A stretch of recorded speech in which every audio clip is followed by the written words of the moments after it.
over the last 2 years, you have been going through major changes on the inside and on the outside. Iepriekšējo 2 gadu laikā tu esi gājis cauri lielām izmaiņām, gan ārēji, gan iekšēji. God has been removing you from places and people that don't align with your destiny. Un Dievs tevi ir aizvedis projām no vietām un no cilvēkiem, kas nesaskan ar tavu dievišķo likteni. People who used to be close to you in different areas of life suddenly no longer play that role. Cilvēki, kas bija tuvu kādās dzīves sezonās un ar kuriem tu gāji blakus, viņi vairs nav kopā ar tevi. You have many memories with them. Un tev ir daudz atmiņu kopā ar šiem They are cilvēkiem. not bad people. Un viņi nav slikti cilvēki. They have been a big blessing in your life. Un viņi ir nesuši lielu svētību tavā dzīvē. You wouldn't even be here if it wasn't for them. Un tu pat nebūtu šodien šeit, ja nebūtu šo cilvēku. But right now, it's like they don't share the same visions that you do anymore. Bet šobrīd ir tā, ka jūs vairs nevarat dalīties un nav tās pašas vīzijas un sapņi nesakrīt vairs. It's like you speak different languages. Ir sajūta, ka jūs runājat dažādās valodās. God is removing these people, connections, networks, because they don't align with where God is taking you. Un Dievs paņem prom šos attiecības un kontakts ar cilvēkiem, jo tas nesaskan ar to plānu, kur Dievs gatavojās tevi aizvest. And because you're a good person, you may even feel temptation to go back to these places and people. Un tāpēc, ka tev ir labas sirds un tu esi labs cilvēks, tev gribās atgriezties pie šiem cilvēkiem un vecajās vietās. But God is saying no. Bet Dievs saka nē. He's saying no because He is bringing new people, connections, groups into your life right now. Dievs saka nē, jo Viņš dara jaunas lietas un atnes jaunus cilvēkus un jaunus plānus tavā dzīvē. These people will be strategically placed in your life to help you advance where God is taking you. Un šie cilvēki jaunie, ko Dievs strateģiski noliek tavā dzīvē, palīdzēs tev ieiet tajā aicinājumā un liktenī, ko Dievs tev ir sagatavojis. So the prophetic word is that God is realigning your relationships right now. Tad vārds par to, ka Dievs no jauna pārkārto attiecības ar cilvēkiem tavā dzīvē. So with these new people, you will feel connection and great ease when they are around you. Un ar šiem jauniem cilvēkiem un attiecības, kas ienāks tavā dzīvē, tu jutīsi lielu vieglumu un brīvību atrodoties kopā. You will feel motivated and understood, refreshed and challenged in different ways. Tu jutīsies motivēts, tu jutīsies atspirdzināts, bet tu jutīsies izaicināts, bet tu jutīsies pilns ar jaunu enerģiju un spēku. They will inspire you to be closer to God. Un viņi tevi iedvesmos vairāk būt tuvāk Dievam. They will inspire you to be wiser.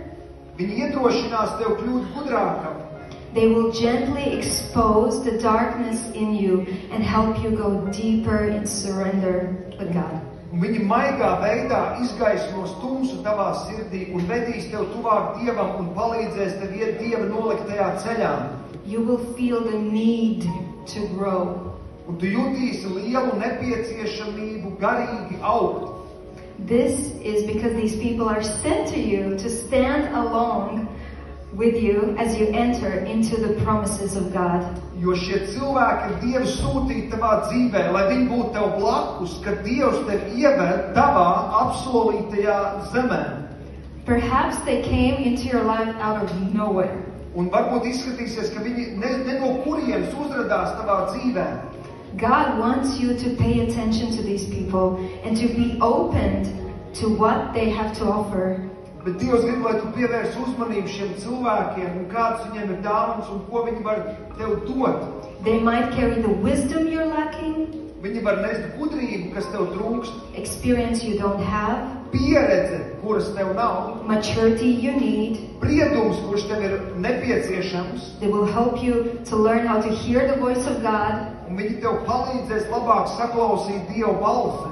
These can be people that will bring friendships that you have always been longing for.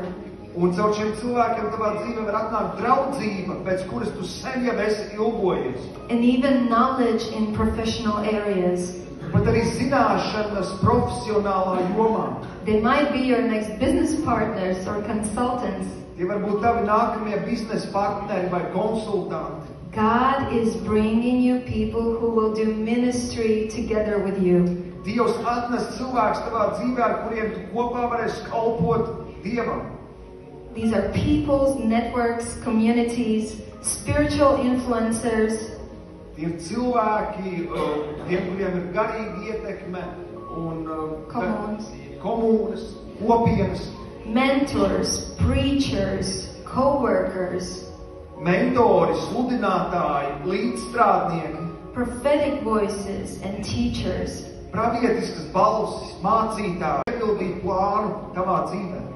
So God has been removing people so that there's space now for these new people. Un Dievs ir kādas lietas, situācijas un cilvēks izņēma no tavas dzīves, lai būtu vieta ienākt jauniem cilvēkiem, jaunām lietām. And God knows that this process might have been painful with tears. Un Dievs zina, ka šis process ir bijis sāpīgs, iespējams pat ar asarām. But God wants you to know that it is part of His plan. Bet Dievs grib, lai tu zini, ka tā ir daļa no viņa plāna. Because God gave you a promise and a vision. Jo Dievs tev deva apsolījumu un vīziju. And right now He's giving you the people that you need to enter those promises. Un tagad Dievs tev dod cilvēkus, kas nepieciešami, lai tu ieiet šajos apsolījumos. And just last word of wisdom that I want to give you. Un pēdējais gudrības vārds, ar ko es vēlos dalīties.